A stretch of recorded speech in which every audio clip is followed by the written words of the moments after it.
嗱，今日咧我哋仍然講一啲咧比較古代嘅故事，但係啲故事咧好重要，因為咧呢啲故事咧就係咧我哋香港咧社會發展嘅里程碑嚟嘅。咁呢次咧有一個雙里程碑嘅故事，呢個雙里程碑嘅故事係點樣雙里程碑法咧？就係話有一個行業咧或者一個老闆咧就係由 B to B 轉做 B to C， 呢個係故事嘅簡單部分。複雜部分咧就係話呢個可能咧係本港有記錄咧第一個傳承嘅故事嘅開始。咁我都係跟慣例啦，我唔會開個名啦。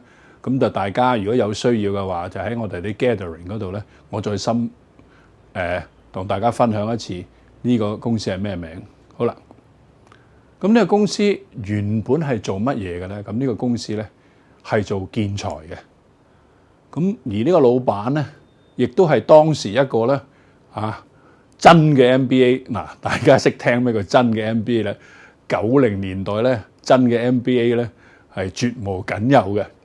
好啦，咁呢個老闆初初見面嗰陣時咧，其實我哋咧係大家即係難聽啲講咧，你唔信我，我唔信你嘅。咁啊爭啲嗌交，第一次見面。咁差不多嗌完交嘅時候咧，我劈低咗我本書，第一本中文嘅獵頭廣場俾佢。咁佢仲話要堅持俾緊錢我，我亦都堅持唔肯收佢錢。我睇完唔啱，就寄翻俾我咯。嚇！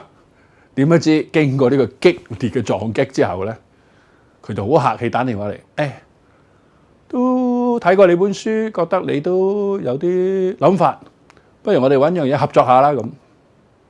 OK， 咁合作咩咧？咁即係佢講到好客氣啦。當然之後，佢話揾日我車一車你，我話我要帶埋個助手啊，得。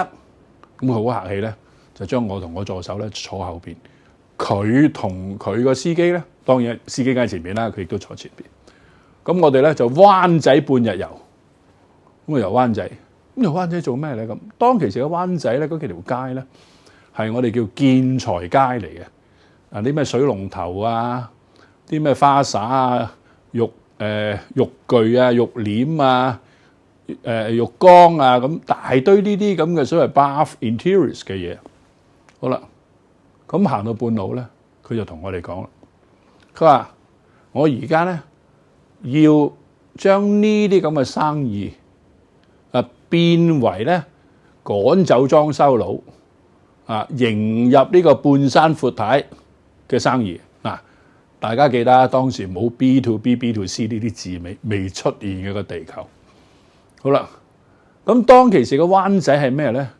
係可以話咧係建築材料街。咁而建築材料街咧就俾邊度咧？俾裝修佬。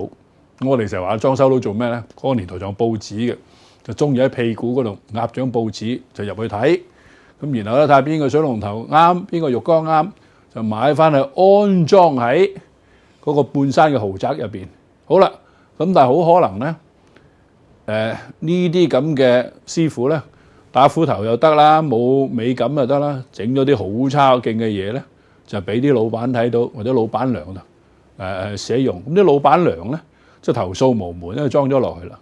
好啦，咁佢嘅意思就係話，佢話咧我哋要整到呢啲鋪頭吸引到啲老闆或者老闆娘親自入嚟睇，親自落單，然後叫個師傅咧就自己攞嘢去裝咁樣。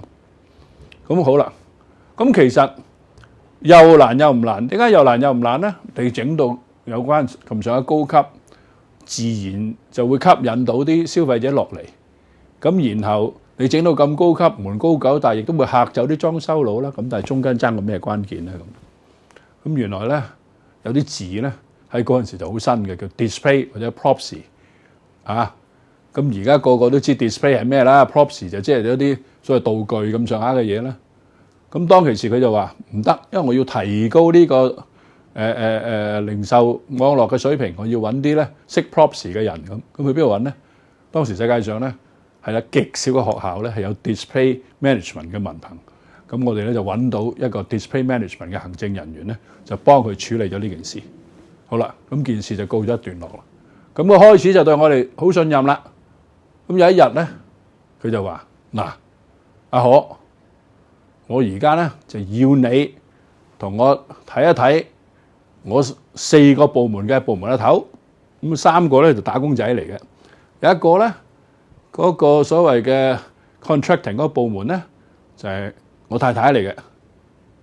OK 嗱，咁我唔理你啊，你把尺1尺等於11寸，或者1尺等於13寸嗱，呢個對白我好記得。咁你固定咗㗎啦，你唔會對住 A 就1尺11寸，對住 B 就1尺13寸㗎。咁你翻嚟同我講呢啲人得定唔得？啱唔啱公司發展？第二個接班點做？咁於是我好啊，咁睇啦，咁去睇啦。咁睇完就有堆報告，A 又點，B 又點，C 又點，老闆娘又點？嗱，咁呢啲咧，當年嘅 MBA 老闆咧就好硬淨。咁交咗個報告之後咧，咁啊，梗係人要上去啦。上到第一句就話：你個報告我睇晒啦。OK， 嗱，呢啲都係標準美國佬嘢嚟嘅，呢啲係美國佬招數。好，你講阿 Mary 點？你當 Mary 係佢太太啦。我其實明知佢有呢一招，因為咧其他嗰啲都係打工仔啦，咁你有需要你咪換咗佢咯。咁老婆冇得換㗎，咁亦都老婆係帶嚟最大風險。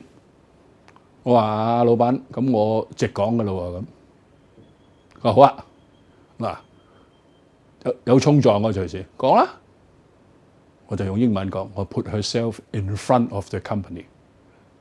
佢聽完已經笑，幾乎舉隻手指，即係咩意思咧？如果用中文講，就話佢將個人前置於公司，即係話其實咧啲人就唔係同佢公司做生意，同佢個人做生意。有咩個人企出嚟？嗱，呢樣嘢咧係非常之危險。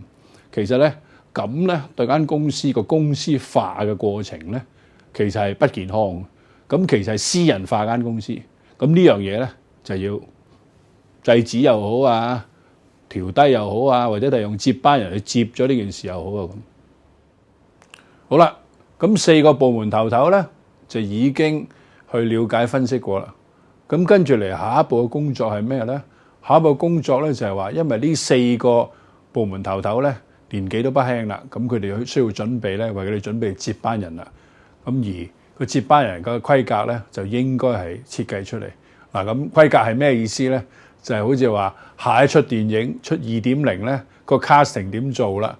揾啲咩人設，揾啲咩演員去做2.0版本啦。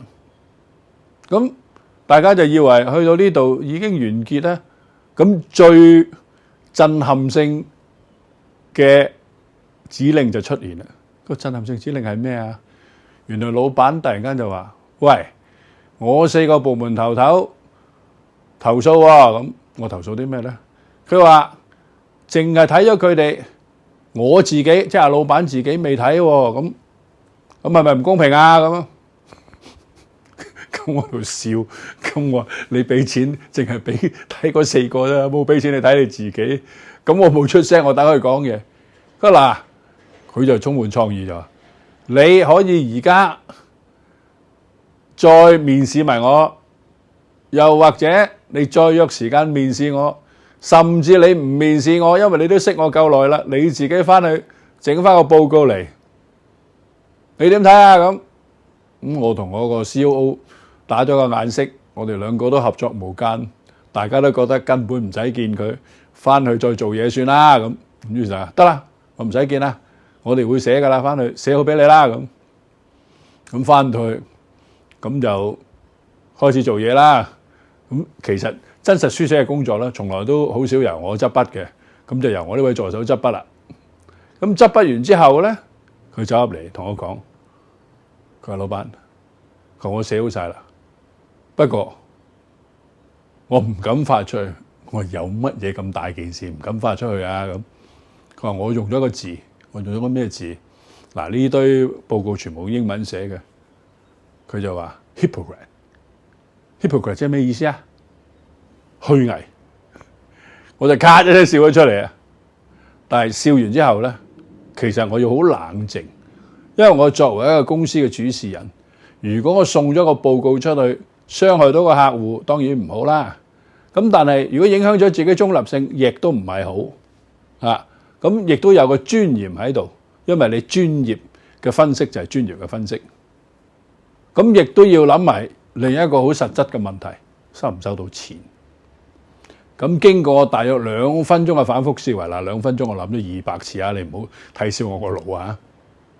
咁我最終嘅決定就話 send。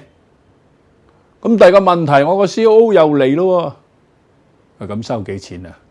咁我想同大家分享咧，就係話咧呢個30幾年前嘅 project 咧，見佢4個頭頭咧，每個嘅面試同埋費用咧就係10萬。咁好啦，咁而家要開張新單啦，阿老闆，咁老闆應該收幾錢咧？咁我就話20萬，因為佢係老闆。咁於是就 send 咗呢張 extra， 即係額外20萬嘅單出去啦。咁其實大家都開始出汗，咁啊出足每一個禮拜，點解咧？可能發脾氣、嗌交、掟嘢，咩都可以出現。但係最後咧，大約7日後咧，係收到嗰20萬，冇任何嘅投訴。嗱，咁呢個咧對我哋嚟講咧都係個美好嘅結局。咁亦都咧相信咧客戶係睇到佢要睇到嘅嘢。咁嗰個嘢係咪佢需要咧？咁呢個咧得佢自己知道。但係呢個咧其實咧，我覺得亦都係一個咧富貴嘅開始，唔係閉翳嘅開始。因為佢見到自己下一步應該點樣做。咁所以咧呢個咧，我覺得係由富貴到富貴嘅。咁當然個富貴係有一個自己嘅限制喺度，唔係一個任意專橫有錢就任性嘅富貴。如果中意我哋條片，就訂閱我哋私商授受啦。若果撳埋個鐘仔呢，我哋逢有新片呢，都會即時通知你嘅。下條片再見啦。